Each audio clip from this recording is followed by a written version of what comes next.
भगवान ने हमारे कर्मों के बारे में कहा है ना कि अवश्यमेव भोक्तव्यम, यानी कि चाहे सुख हो या दुख हो, जो हमने किसी को दिया है वो हमारे पास लौट के आएगा, भले ही किसी फॉर्म में क्यों ना आए या कभी लेट क्यों ना आए। इसलिए कि गुरुजी कहते हैं कि एक अच्छा मनुष्य वही है जो अपने प्रारब्ध को स्वीकार कर ले, क्योंकि भोगना तो है, हंस के भोगो या रो के भोगो।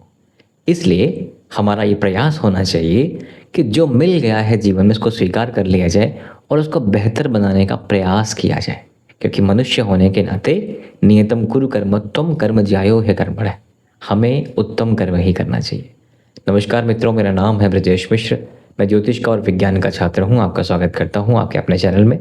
मित्रों, आज हम बात करने वाले हैं कि एक लंबे समय के बाद गुरु महाराज जो उच्च की राशि कर्क राशि जा रहे हैं, और यहाँ पे वो बहुत लंबा समय अभी तो नहीं रहेंगे, 31 अक्टूबर तक ही यहाँ पर हैं, फिर ये आगे जाएंगे और फिर वक्री होकर फिर इसी भाव में आएंगे।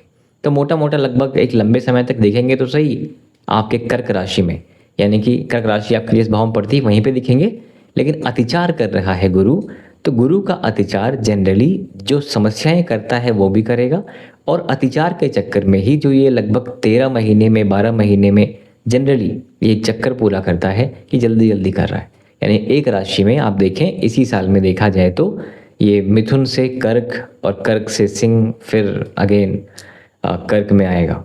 तो ये अतिचार है, गुरु का अतिचार, यानी कि हमारे सोलर सिस्टम में, सौरमंडल में एक ऐसे बड़े ग्रह का अतिचार हमारे लिए क्वांटम इंटेंगलमेंट के रूप से कोई ना कोई समस्याएं तो क्रिएट कर ही देता है। और ऐसा देखा भी गया है कि लगभग 80 से 90 साल के बीच में जब जब गुरु का अतिचार हुआ है तब तब भीषण विध्वंसक घटनाएं भी हुई हैं। वर्तमान समय ऐसा ही चल रहा है, वर्तमान रिजल्ट भी ऐसे ही दिख रहे हैं। मित्रों, मेष राशि के लिए गुरुदेव का ये राशि परिवर्तन, यानी कि मिथुन से कर्क में आना और उच्च की राशि में आना, क्या रिजल्ट्स देने वाला है। देखा जाए मित्रों, जो मेष राशि है स्वामी होते हैं मंगल, और गुरुदेव मित्रवत हैं, पहली चीज। दूसरी चीज, मिथुन राशि का गुरु बुध की राशियों का गुरु कंफर्टेबल नहीं होता। बुध की राशियों में गुरु जो है वो शत्रुवत व्यवहार करता है। अब ऐसा नहीं है, ऊपर से तीसरे भाव से केंद्र में गुरु पहुंच रहा है, चौथे घर में पहुंच रहा है, सुख समृद्धि वाले घर में पहुंच रहा है। धन का कारक, सुख समृद्धि का कारक, संतान का कारक और भाग्य का कारक आपके सुख समृद्धि वाले भाव में पहुंच रहा है। और मेष राशि के लिए तो गुरु भाग्येश भी होता है ना। तो अगर इन सारे परम्यूटेशंस एंड कॉम्बिनेशंस को समझा जाए तो बात कुछ ऐसी है कि गुरु का गोचर उच्च की राशि में आपके लिए शुभ तो है, लेकिन गुरु केंद्र में जाकर के कई बार आपको उस स्थान का हानि करता हुआ भी दिखता है। खासकर अगर वक्री है तो और परेशान कर देता है, लेकिन यहाँ वक्री नहीं है, फिर भी कुछ समस्याएं तो करेगा। किसको लेके करेगा? क्योंकि गुरु फैट का कारक है, वसा का कारक है, चर्बी का कारक है। क्या करेगा? 4th हाउस है आपके इस चेस्ट का, लंग्स का, हार्ट का। अब आपको पता है कि ज़रा सा भी फैट इंटरनल ऑर्गन्स के लिए कितना ज़्यादा हार्मफुल हो सकता है। बात यह है कि इसका रिजल्ट आज आपको भले नहीं दिखे, लेकिन इस फेज़ का रिजल्ट आपको लाइफ में लॉन्ग टर्म दिखेगा। इसलिए पहली बात तो फैट अवॉइड करिएगा, किसी भी तरीके से कोशिश करिएगा कि एक्स्ट्रा फैट, ऑयली इत्यादि इत्यादि इत्यादि, क्योंकि मैं डाइटिशियन नहीं हूँ, जो आपके लिए उचित भोजन है, उचित आहार है, वही कंज्यूम किया जाए। क्योंकि ये गुरु जो आपके चौथे घर बैठेगा, इसकी 3 दृष्टियाँ होती हैं, 5वीं, 7वीं, 9वीं। 5वीं, 7वीं, 9वीं के अतिरिक्त ये गुरु 2 राशियों का स्वामी भी है, धनु और मीन का। मीन आपके 12वें घर में पड़ रही है जहाँ गुरु देख रहा है, और धनु जो है बेसिकली आपके भाग्य भाव में पड़ रही है। ठीक है, तो धनु यानी कि भाग्य भाव, व्यय भाव, साथ में आपका अष्टम भाव, अष्टम के साथ साथ करियर वाला भाव भी ट्रिगर होगा। मोटा मोटा ये 4 भाव ट्रिगर होंगे, 4 या 5, क्योंकि जहाँ बैठा है वो भी ट्रिगर होगा। तो चौथे घर में बैठना, तीसरी राशि से चौथी राशि में आना, गुरु का एक लंबे समय के बाद उच्च का हो जाना सुख सुविधाओं के लिए बुरा नहीं है। आपके धन का कारक गुरु केंद्र में आ रहा है और बली होके आ रहा है, इसलिए धन के मामले में भी बुरा नहीं है। गुरु की अमृतमयी दृष्टि 7वें एस्पेक्ट यानी कि करियर पर पड़ रही है, ये भी बुरा नहीं है। हालांकि वहाँ पर नीच की दृष्टि होगी कि वहाँ पे जो राशि है मकर, वहाँ गुरु नीचता का व्यवहार करता है, इसलिए करियर में इनिशियली कुछ समस्याएं आपको दिख सकती हैं, लेकिन लॉन्ग टर्म पे आपको ये गुरु का एस्पेक्ट करियर के लिए बुरा नहीं है। ये गुरु आपके लिए आपके अष्टम भाव को भी देखता है। अष्टम भाव क्या है? पैतृक संपत्ति, ससुराल पक्ष, सडन गेन, सडन लॉसेस, परिवर्तन और ज्योतिष यानी कि फिलॉसफी, साइकोलॉजी, रिसर्च, ये सारे भाव आपके अष्टम भाव में आते हैं ससुराल पक्ष के साथ साथ। धन का कारक उच्च का ससुराल पक्ष का संबंध बना, पॉजिटिव। घर, गाड़ी, पैसा, प्लॉट, फ्लैट का संबंध बना सडन गेन से, पॉजिटिव।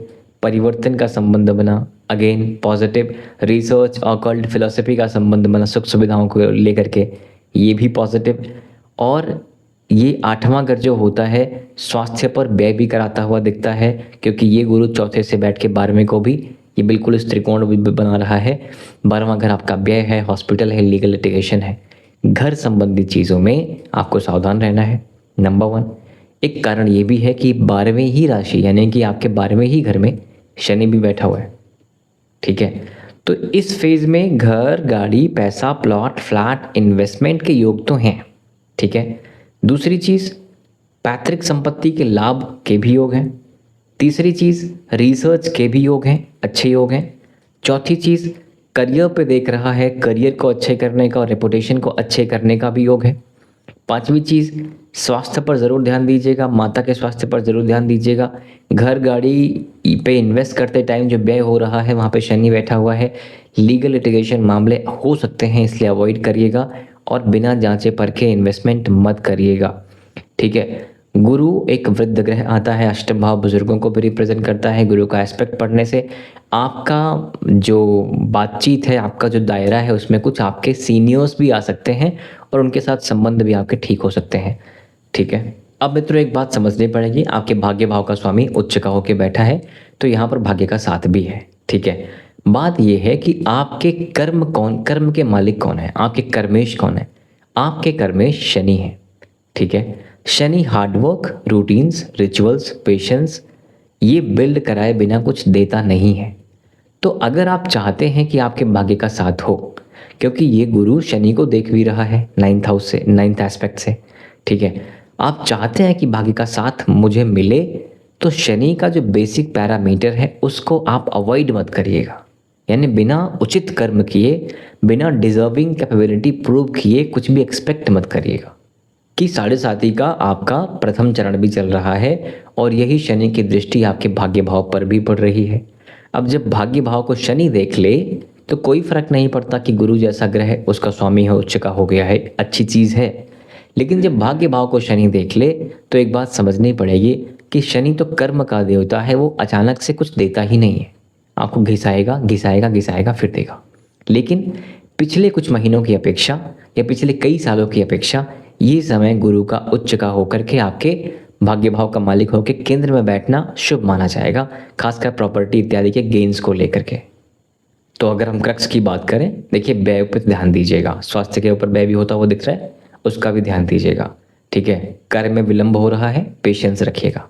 हार्डवर्क, रूटीन्स, रिचुअल से फर्क नहीं पड़ता, उससे अवॉइड मत करिएगा, वो करके ही चीज़ें बदलेंगी, इसलिए भागने का कोई चांस नहीं है। कर्म ही करेंगे तो ही रिजल्ट आपको मिलने वाला है, ठीक है। गुरु आपके लिए अगर देखा जाए सुख समृद्धि का कारक भी है और धन का कारक भी है, तो गेंस के ही चांसेस हैं। मेष राशि के लिए ये गुरु का गोचर ठीक होता हुआ दिखता है। अब बात करते हैं, क्या सभी मेष राशि के जातकों को ऐसा होने वाला है? उत्तर है कि यस, सभी मेष राशि के जातकों के लिए ये भाव ट्रिगर तो होना है, ठीक है। लेकिन लाभ ज़्यादा उनको मिलेगा जिनकी दशा में भी आपको लाभ वाले भाव के, चाहे वो दशा में हो, भुक्ति में हो या अंतरा में हो, कहीं से भी उनका संबंध अगर बना और कुंडली में गुरु ठीक स्थिति में है, तब तो ये 100% पॉजिटिव है।